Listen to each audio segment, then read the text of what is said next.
Добрый день, мои хорошие! Вы на канале Светланы Лосевой, и это канал о вязании. Сегодня я хочу вам предложить связать этот элегантный джемпер, настоящий цветочек такой, знаете, весенний, летний, прекрасный. Восторг! Мой восторг! Вяжется просто. У нас используется полупатетта резиночка, и узор с косом идет центральный. Такие модели будут всегда в топе, всегда такие красивые, элегантные вещи находят отклик в сердцах вязальщиц. Сегодня мы будем с вами составлять описание на размеры 42, 44, 46, 48, 50, 52. Подробнейшим образом мы разберем, как вязать вот этот центральный узор, полупатентную резинку, и затем у нас будет с вами расчет плотности. Это тоже мастер-класс, как я рассчитываю плотность, да, кому новичкам особенно это будет интересно. И уже на основе расчетной плотности мы приступаем с вами к составлению инструкции по вязанию. Разные размеры, вот эти вышеозвученные, будут сегодня у нас рассматриваться. Там будут рассмотрены все нюансы по тому, как сформировать вот этот вот V-образный вырез, по тому, как распределить петли. У нас будет разная плотность по переду и спинке, и об этом чуть детально позже поговорим, да? Посмотрите внимательно, девочки, здесь очень хорошо четкость узора прослеживается. Видите, да, как у нас сформирован V-образный вырез. То есть у нас делится полотно пополам, каждая половина вяжется отдельно, узор разделяется ровно симметрично, да, и убавки идут у нас после двух изнаночных. В полупатентном узоре делаем мы с вами убавки. Имейте это в виду обязательно. Вот таким аккуратным идет краем у нас, видите, да? То есть лицевая петля вяжется по центру, ну такая не лицевая, а полупатентная, я имею в виду, в резинке. Лицевая выделяется, очень красиво убавочка смотрится. Очень я хочу, чтобы вы обратили на это внимание. Конечно, эта модель не для новичков, девочки, сразу вас предупрежу, поэтому девочки, которые имеют уже средний опыт мастерства, ну и вообще высшие профессионалы, я думаю, без проблем справятся. Это самая сложная будет часть в вязании, красиво оформить вырез горловины. Вот, я не думаю, что будут какие-то проблемы. Узорчик эффектный, красивый. Это машинная вязка, но мы с вами, конечно же, будем разрабатывать ручное вязание, проект, и повторим эту прекрасную, шикарную вещь на спицах. Это все вполне можно повторить. Это будет очень красиво и очень интересно смотреться. Так, ну а сейчас давайте выбор пряжи смотрим. И, пожалуйста, не забудьте подписаться. На моем канале много интересных мастер-классов по вязанию спицами и крючком. И их будет еще больше. Вы будете узнавать о новинках моего канала сразу же. Не забудьте поставить лайк под видео. Это поднятый вверх пальчик. Ваши лайки повышают рейтинг видео. Так видео попадает в вашу папочку понравившихся. Для вязания этого красивого джемпера я выбрала пряжу, девочки. Называется Alize Lana Gold Fine из серии Classic. Полушерстяная пряжа, 49% шерсть, остальное акрил. Вот об этом написано. В 100 грамм у нас 390 метров. И, в общем, очень хорошего качества пряжа, мягенькая, хорошие скруточки, как видите, да. Так, это у нас центральный мотив. И вот у нас так смотрится узорчик, который будет у нас в основном использоваться. Это полупатентный узор. Его я тоже связала отдельным образцом. Ну, то есть это будет смотреться как-то вот так. Они рядышком стоят. Вот. Мы рассчитали плотность того и другого узорчика. Я вам показываю косы, как они у нас выглядят. С косами пришлось повозиться. Это не просто там перекрещивание было. Перекрещивание двойное идет. И, в общем-то, вот так это выглядит. Это ручное вязание. В машинке, конечно, смотрится более мелко. А у нас, я уже и так старалась взять пряжу тонкую, такую, ну, средней толщины, вернее. Так, еще хотела вам всегда как альтернативу предлагаю пряжу. Вот эта пряжа тоже очень хорошо подошла бы для вязания такого джемпера. Merino Deluxe 50 фирмы Yarn Art. Тоже турецкая пряжа. Цвет вам, наверное, не интересен, розовый. В 100 грамм 280 метров, 50% шерсть, 50 акрил. Очень мягкая пряжа, немножко пушится. Вот, прекрасно смотрится в изделиях. Мне она очень нравится. В общем, я бы порекомендовала как альтернативу. Вот эта пряжа просто волшебно будет смотреться. Bambino Luxe Wool. Но у меня не было такого розового цвета.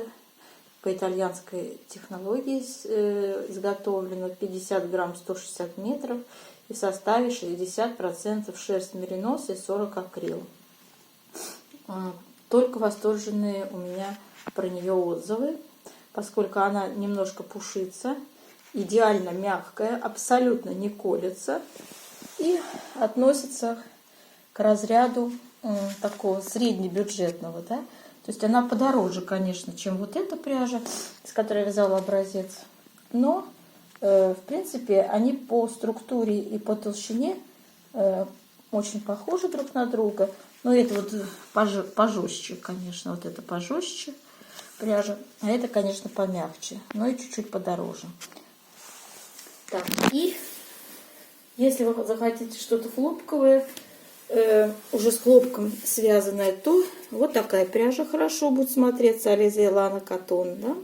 Вот, в этой пряже у нас 50 грамм 160 метров. В составе 26% шерсть, 26% хлопок, 48 акрил. Шикарная пряжа, тоже попадете в плотность. Еще одна пряжа мне очень нравится, Alizé Cotton Gold. Тоже. У этой вообще 55% хлопок, 45 акрил. Тоже попадете в плотность, девочки. Ниточка не толстая, но цвета у меня такого не было. Розового под рукой. Связалась с того, что было. Так что выбирайте сами для себя, что вам будет подходящее смотреться, как, что вы хотите. Толстую пряжу, тонкую пряжу. Ну, а наша задача с вами сегодня разобрать, как вязать этот джемпер, узоры изучить, в общем-то, сделать расчеты. Итак, смотрим схему узора. Схема узора у нас выглядит вот таким образом. Занимает у нас наш центральный мотив 40 петель и 10 рядов в высоту. Мы их с вами сегодня свяжем. Каждая коса у нас занимает 17 петель. И в междурядье, между косами у нас идут по 2 изнаночных. Вот, видите, с двух сторон симметрично и по центру 2 изнаночные. Пустая клеточка здесь рассматривается в схеме как лицевая петля. Вот эти вот перекрещивания обозначают 6 петель мы перекрещиваем направо и 6 петель перекрещиваем налево. Как это осуществить, я сегодня внимательным образом, обращая на ваше внимание, продемонстрирую. Я не думаю, что у вас вызовет какое-то затруднение это движение спицами. Так, у нас с вами будет выкройка. Вот так выглядит конструктивно наша с вами модель. У нас есть с вами планка нижняя везде. Здесь по рукавчику она тоже. Спущенный рукав, скос плеча выделяется отдельно, вырез по спинке горловины и V-образный вырез у переда. Все размеры не нанесены сюда, которые сейчас не нанесены, будут мной озвучены в расчетной части, вы там все увидите своими глазами. И мы с вами составляем вот эту инструкцию по описанию вязания нашего. Подробнейшим образом здесь все, девочки, расписано. Я выкладываю эту инструкцию под видео всегда для вашего удобства. Здесь вся последовательность вязания, в принципе, дотошно разобрана. Так, ну а сейчас приступаем к вязанию образца узора. Для вязания образца я набрала 42 петли. Можно, девочки, связать как образец, потренироваться только одну косу, Ну, я вот сделала, как оно в оригинале, да, сразу 2 и со всех сторон окружена 2 изнаночные справа, 2 изнаночные слева и по центру тоже 2 изнаночные. Давайте свяжем с вами первый ряд узора. Я сделала здесь несколько рядов вспомогательных, то есть 4 ряда у меня идут вспомогательные петельки. Итак, вяжем по схеме первые 2 изнаночные. И начинается первый ряд. Перекрещиваем 6 петель налево. Я снимаю 6 петель на правую спицу. Первые 4 петли у меня будут перед работой. Следующие 2 за работой. Вот видите, они у меня там. С помощью правой спицы я их аккуратненько поддеваю и возвращаю на левую. И вяжу лицевая, накид, лицевая, накид. 4 лицевые. 5 лицевых. 1, 2, 3, 4, 5.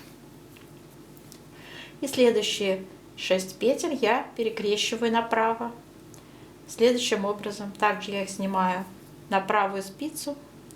Первые 2 петли у меня будут за работой и высвобождаются следующие 4. Я их с помощью правой спицы аккуратно возвращаю на левую. Все. Вяжу 4 лицевые.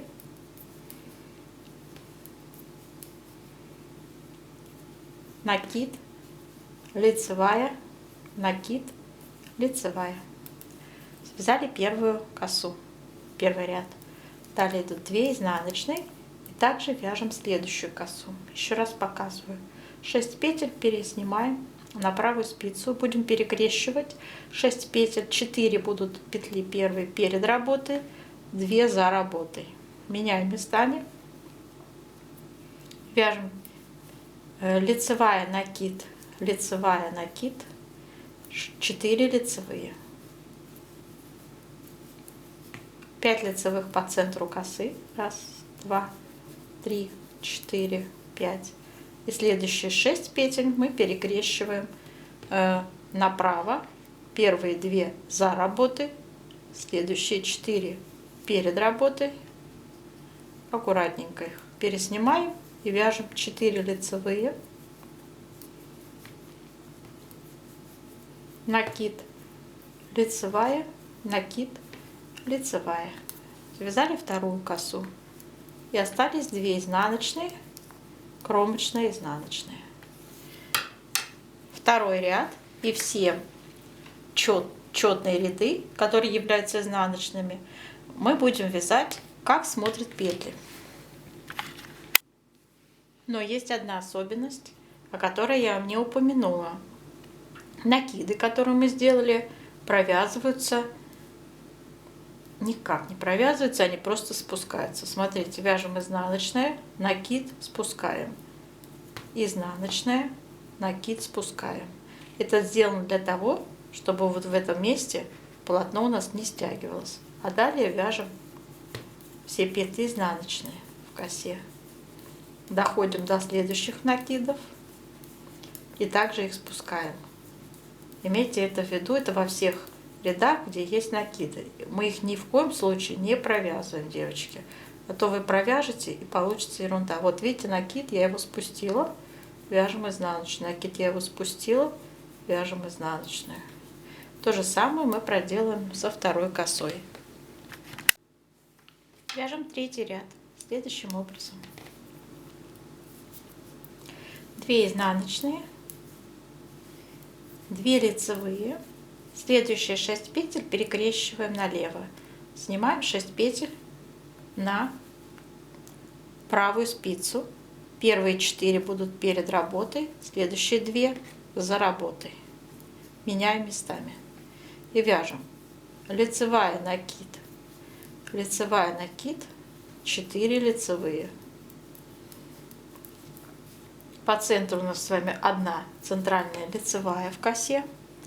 Следующие 6 петель перекрещиваем направо. Снимаем 6 петель на правую спицу Первые 2 за работой, следующие 4 перед работой.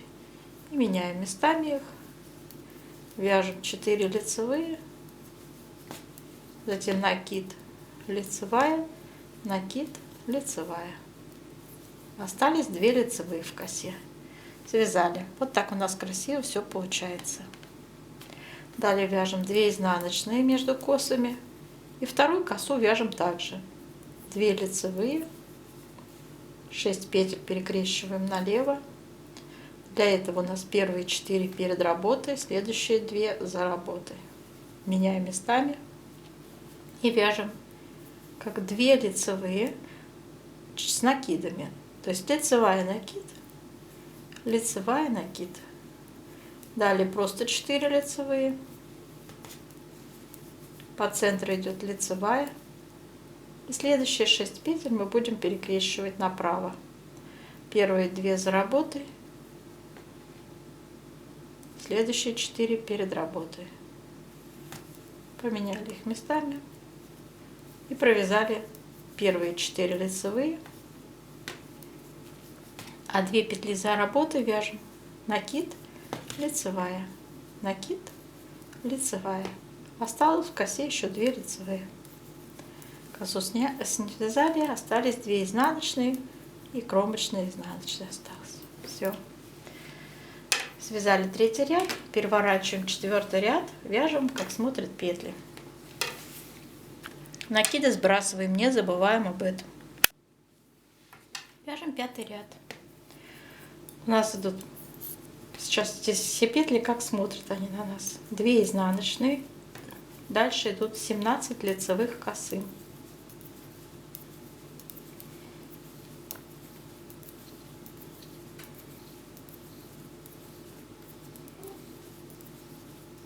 Снова 2 изнаночные по центру и снова 17 петель косы. Вяжем самостоятельно, девочки.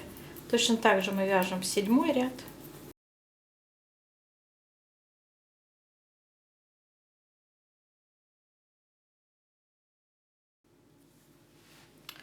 Итак, девочки, значит, 5-й, 7-й и 9-й ряды мы вяжем, как смотрят петли, да? И далее у нас идет повтор апорта с 1-го ряда.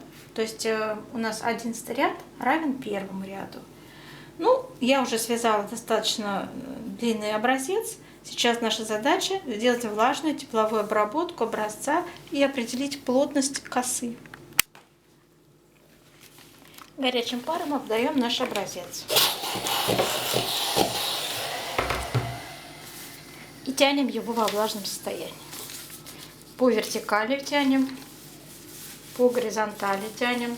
Ни в коем случае нашу красоту мы не отутюживаем. Естественно, рельефный узор должен остаться. А вот краешки надо бы, конечно, пройтись по ним утюжком.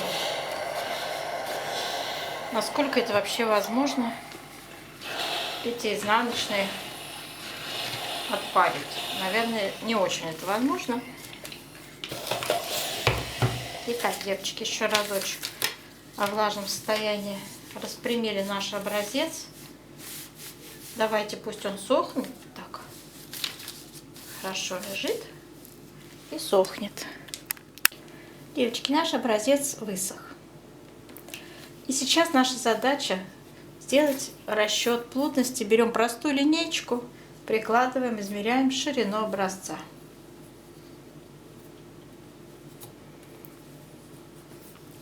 Вместе с кромочными это 18 сантиметров. У меня 38 рядов и 42 петли. 42 мы разделим на 18 сантиметров. Плотность по горизонтали 2,3 получается. Давайте запишем, что коса наша получилась в 1 сантиметре 2,3 петли. По вертикали давайте померяем. Также прикладываем линеечку, измеряем вертикальную длину образца 16 сантиметров. И это 38 рядов. 38 разделить на 16, это тоже 2,3 даже надо написать 2,35. Давайте будем более точны. Давайте запишем в 1 сантиметре 2,35 ряда. Итак, это у нас с вами получилось по поводу косы. У нас есть еще там с вами полупатентный узор, который образец надо будет связать отдельно небольшой и тоже измерить плотность. Девочки, для второго образца, который мы будем вязать полупатентную резиночку, надо набрать 20 петелек. Я набрала, то есть здесь число петель должно быть кратно 2, плюс 1 для симметрии, если понадобится. Я не стала делать для симметрии, показываю. Значит, 2 петли, 2 ряда раппорт. Первая кромочная, лицевая. Вот такой накид делаем, петлю снимаем, не провязывая. Лицевая, накид, петлю снимаем, не провязывая. Третий раппорт, лицевая, накид, петлю снимаем, не провязывая. Лицевая, накид, петлю снимаем, не провязывая. Лицевая, накид, петлю снимаем, не провязывая. Вяжем так, девочки, до конца ряда.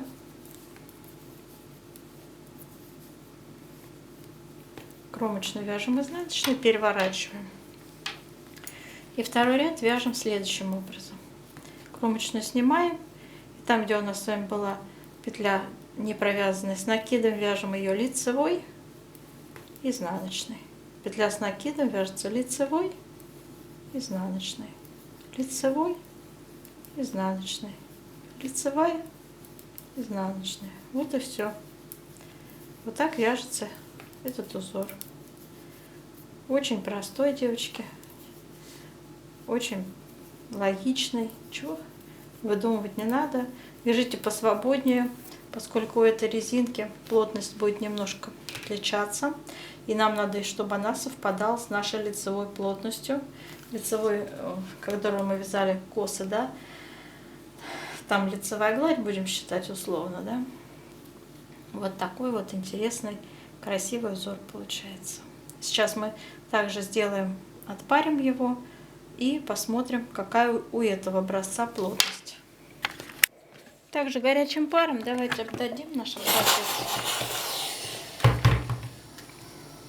и потянем его по вертикали,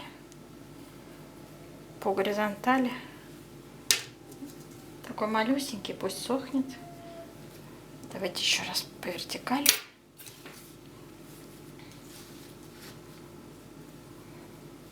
Пусть сохнет. Итак, наш образец с вами высох, девочки. Давайте измеряем его ширину, прикладываем нашу линейку. Так, вместе с нашими кромочными 11 сантиметров. Итак, у нас 20 петель. 20 петель в раппорте надо разделить на 11 сантиметров. Получается плотность 1,8. Это плотность нашего патентного узора. Теперь наша вертикальная плотность. Также укладываем наш узор. Берем также линейку, измеряем 6 сантиметров высота. Здесь 14 рядов. 14 разделить на 6, 2,3. Ну, плотность у нас совпала, как видите. После влажной тепловой обработки они сравнялись. Плотность нашего узора с косой и полупатентной резинки. Поэтому ничего не должно тянуть при хорошем раскладе. Я еще раз повторяю, вяжите этот узор свободно. А сейчас смотрим выкройку и делаем расчеты. Так, девочки, вот такую выкройку я предлагаю сегодня использовать в расчете. Будем составлять с вами описание на размерчики 42, 44, 46, 48, 50, 52. Это российские размеры. Вот. И мы будем с вами ширину определяем для первого размера спинки переда 48 сантиметров, для второго размера 53 сантиметра и для третьего размера 58 сантиметров. В петельном эквиваленте считаем, девочки, дело в том, что у нас с вами спинка и перед будут различаться по плотности. Спинка вяжется полностью полупатентной резинкой, и мы с вами считали плотность. У нас получилось 1,8 в одном сантиметре петель, да? А у переда будем считать плотность среднюю, и я сейчас вам продемонстрирую, как это сделать. Вот смотрите, значит, я тут схематично изобразила. У нас с вами узор занимает 18 сантиметров, вот этот с косами, и в нем 40 петель в раппорте, да? Считаем, вот, что 18 сантиметров 40 петель, да? Далее, у нас с вами с двух сторон я на примере первого размера сейчас объясняю. 48 сантиметров будет общая ширина, да? То есть по 30 сантиметров это полупатентная резинка. Делаем симметрично 15 и 15 сантиметров с двух сторон. Добавляем 2 кромочные. И получается, что если мы 15 сантиметров умножим на плотность 1,8, мы получаем с вами 26 петель. 26 петель. И это все мы с вами складываем. То есть 26, 40, 26, 2 кромочные. И получаем с вами 94 петли. 94 петли, столько петель надо набрать на первый размер. И давайте теперь определим среднюю плотность. Мы 94 петли давайте разделим на 48 сантиметров. 94 петли, если разделить на 48 сантиметров, то получится средняя плотность 1,95. Вот таким образом мы с вами определяем, сколько петель набрать. Теперь для переда также, для других размеров, я, значит, нашу вот эту 53 сантиметра на второй размер умножил на плотность 1,95, у меня получилось 104 петли. И теперь 58 сантиметров умножить на плотность, среднюю плотность 1,95, получим 114 петель. Таким образом мы узнали, сколько петель нам надо по переду набрать. А вот по спинке мы эти числа, эти 48 сантиметров ширину, 53 и 58 сантиметров мы умножали на плотность полупатентного узора 1,8. И получилось, что по спинке мы будем набирать 86, 96 и 104 петли и вязать полупатентным узором спинку. В спинке у нас с вами будет формироваться скос плеча и вырез горловины. Как это сделать, я подробнейшим образом описываю в инструкции, то есть последовательность закрытия петель. Но вот сейчас я вам поясню, что у нас с вами высота скоса будет 4,5 сантиметра, и в рядах умножаем на плотность по вертикали 2,3. Получаем 10 рядов, то есть высоту скос будет составлять 10 рядов. Так, и по вырезу горловины здесь будет 4 ряда у нас высота составляться. Вот видите, 2 сантиметра, 4 ряда. И в ширину вырез горловины будет составлять 20 сантиметров первый размер, и дальше я увеличивала. У меня получилось по спинке на вырез горловины по нашей плотности 20 умножить на 1,8 плотность. Это будет 36, 38 и 40 петель. У переда другая плотность, и получается, что на вырез горловины по переду у нас здесь идет, кстати, вот этот узор с косой, который очень сильно сжимает полотно. Поэтому на это сказывается и такое большое количество петель. По вырезу будет 44, 46, 50 петель. Вот мы будем формировать с вами здесь скос. То есть по каждому скосу мы будем с вами убавлять равномерно 22, 23 и 25 петель. Видите, да? Пополам делим. Это легко осуществить. Вырез по переду у нас составит на высоту 24 сантиметра, но если вместе вот с этим посчитаем, да, 24 сантиметра. И в петельном, в рядах мы это переводим с помощью вертикальной плотности. 22 умножить на плотность по вертикали 2,3. Получается 50 рядов. 50 разделим на 22 петли, которые будем с вами закрывать, получается в каждом втором ряду. То есть все эти петельки мы будем закрывать в каждом втором ряду по одной петле. И так у нас достигнет равномерность убавок. Высота проймы у нас составит 19, 20 и 21 сантиметр вот здесь. Вот. И, в общем-то, давайте уже можем перейти с вами к рукавчику. На рукав мы будем набирать 43, 45, 47 петель и будем вязать резиночкой 1 на 1, 2 на 2, как вы желаете. Здесь, кстати, тоже я не говорила про планку. Здесь также планочка резиночкой набирается на высоту 8 сантиметров. Об этом я буду говорить в инструкции, поэтому не переживайте. Так, у рукавчика у нас с вами необходимо будет сформировать скос. И мы по самой широкой части рукава еще не поговорили. Значит, здесь у нас будет ровно в половину увеличиваем вот эти размерчики. То есть двойная получается цифра. То есть это 38 умножить на плотность полупатентного узора 1,8. У меня получилось 69, второй размер 71 и 75 петель, третий размер.